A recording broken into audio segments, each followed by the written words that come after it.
Привет!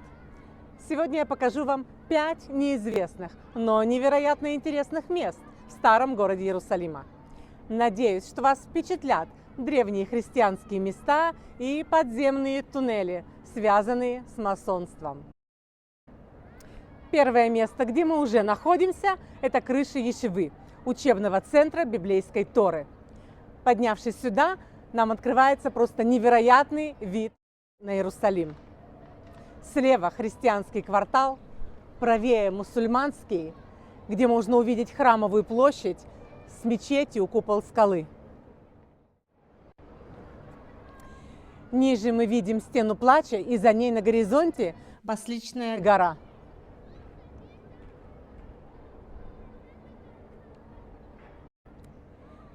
Вход на эту обзорную площадку стоит 10 шекелей. И это стоит того, чтобы подняться и сделать классные фотки. Но и это еще не все.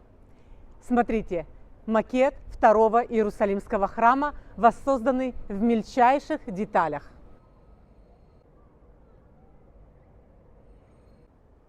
Ну что ж, идем во второе место.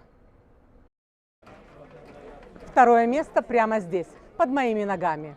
И это огромная искусственная пещера с многокилометровыми туннелями. Вход в эту пещеру находится за крепостной стеной.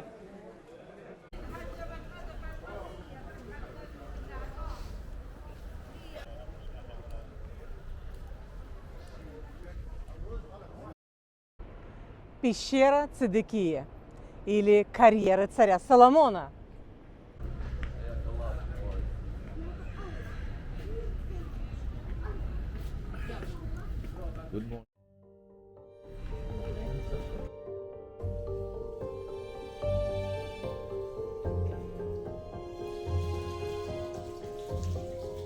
Итак, здесь царь Соломон добывал камни для строительства Иерусалима и второго Иерусалимского храма.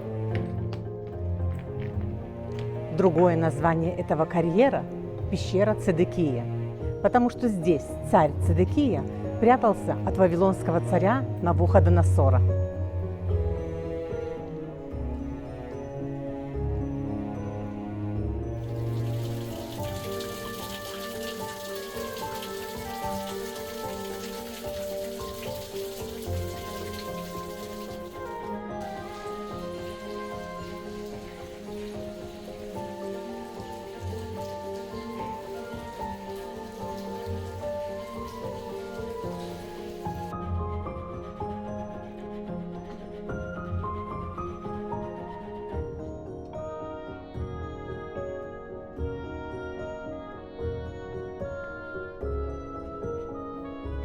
Загадочность пещеры заключается в ее связи с масонами.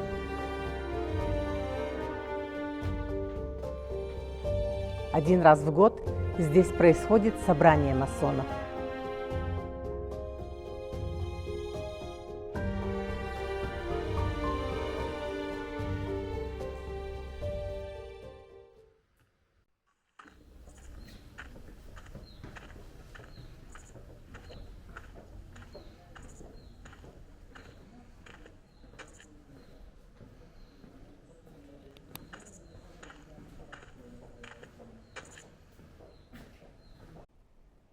Друзья, третье место в христианском квартале, совсем рядом с храмом гроба Господня. Это место расположено на пути Христа к месту его распятия и погребения, на пути к храму гроба Господня. Путь этот разделен на 14 стояний. И вот здесь мы видим отметку 9-й остановки.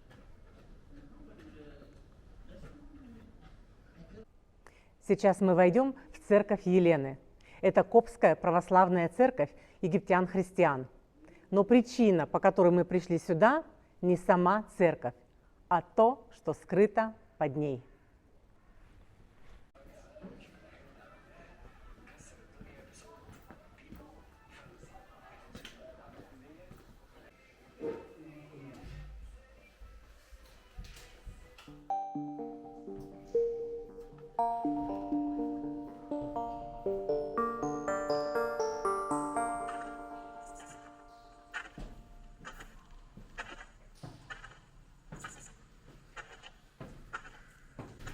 Очень низко. Не хватит.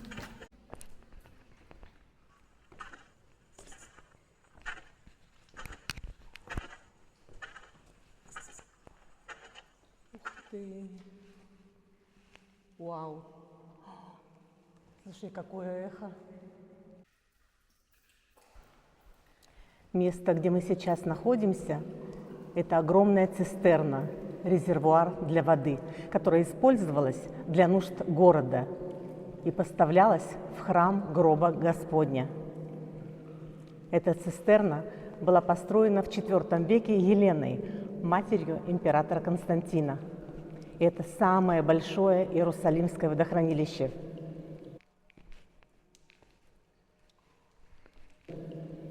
Впечатляет то, что это водохранилище действует до сих пор.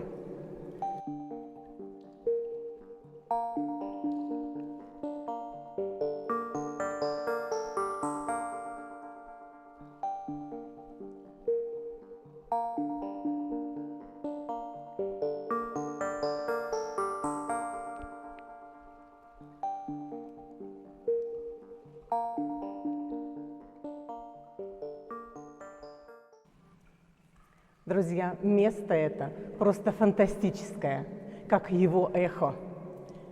Если бы я умела петь, я бы пела здесь. Но петь я не очень умею, поэтому воздержусь.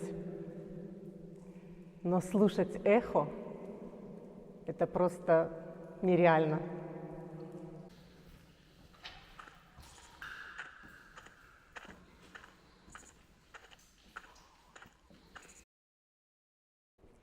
Четвертое место на этой улице в христианском квартале.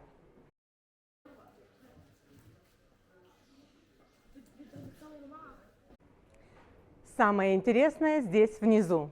Это мостовая римского периода. Этой улице 2000 лет.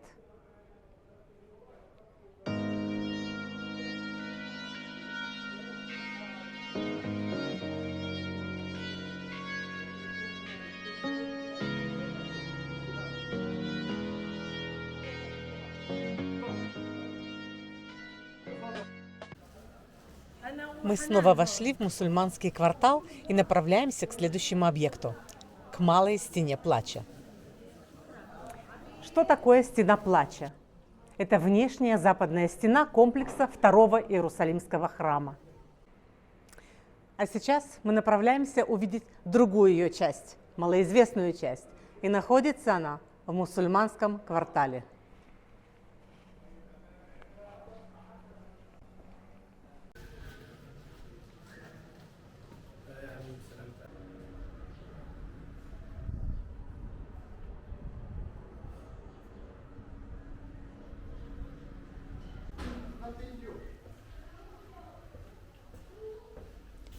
Идем через лабиринт узких улочек.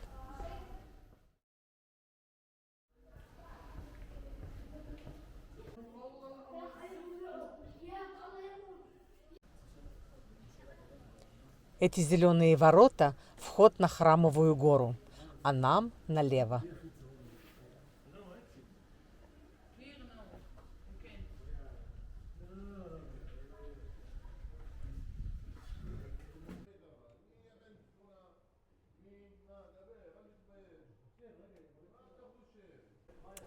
Здесь, в мусульманском квартале, можно увидеть, что в последние 2000 лет этот район застраивался. И вот эти постройки скрыли эту стену, западную стену Храмовой горы.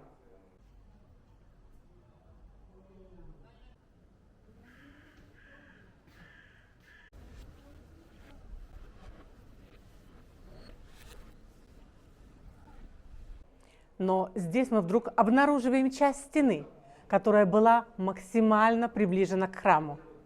И это невероятно, что здесь можно находиться всей семьей, не разделенными на мужскую и женскую части.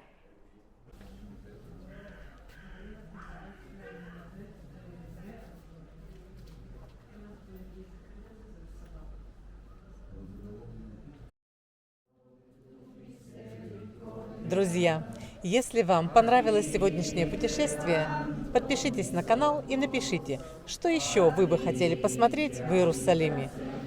Всем мира и добра. До встречи через неделю.